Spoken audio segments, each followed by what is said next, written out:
আসসালামু আলাইকুম, সকলকে নতুন পর্বের শুভেচ্ছা।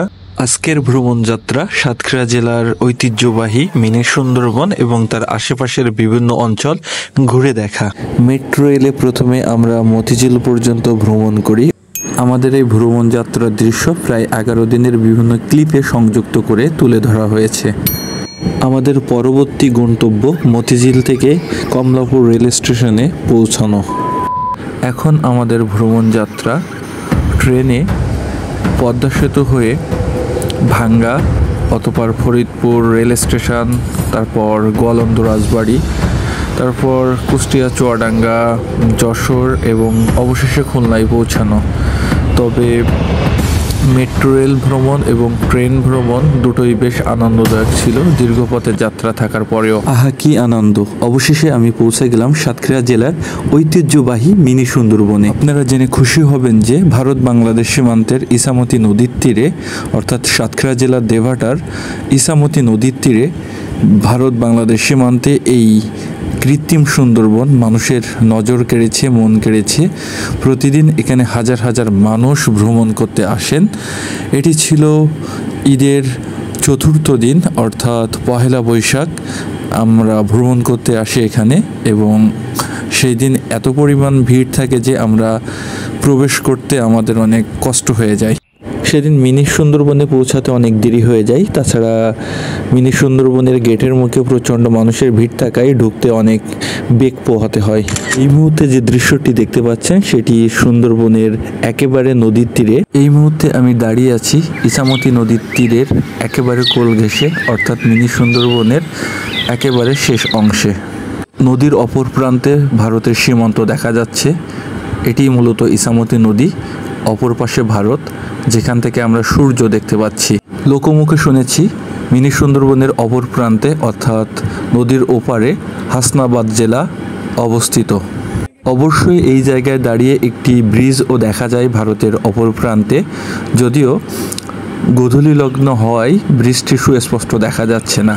তাছাড়া ভারতের অপর প্রান্তে বিভিন্ন ইটের ভাটা ধোয়া উঠছে, সে দৃশ্যগুলো আমরা দেখতে পাচ্ছি। সবচেয়ে মজার একটি বিষয়, যখন আমরা দেবহাটা থানার খুব কাছে, অর্থাৎ ইছামতি নদীর তীরে যাই, সেখান থেকে ভারতের অপর প্রান্তের মানুষ যে নদীর অপর পাশ দিয়ে হাঁটাহাঁটি করছে সেটা সুস্পষ্ট দেখা যায়। ভারত বাংলাদেশ সীমান্তের ইছামতি এই নদীটি আমার অত্যন্ত প্রিয়। এখন পর্যটকরা বোটে করে, অর্থাৎ ছোট ছোট নৌকায় করে তারা নদীর মাঝখান দিয়ে ভারত বাংলাদেশ সীমান্তে ঘুরে বেড়াচ্ছে। অবশ্যই আমাদের সম্মানিত বর্ডার গার্ড এবং ভারতের বিএসএফরা নদীতে টহল দিচ্ছে, যাতে করে দুই দেশের মধ্যে কোনোভাবেই কোনো দর্শনার্থী অনুপ্রবেশ করতে না পারে। গোধূলি লগ্ন শুরু হওয়ার পূর্বেই আমরা সুন্দরবনের মধ্যে ঢুকে যাই। এর মধ্যে সুন্দর কংক্রিটের রাস্তা তৈরি করা হয়েছে এবং সত্যিই খুব সুন্দর।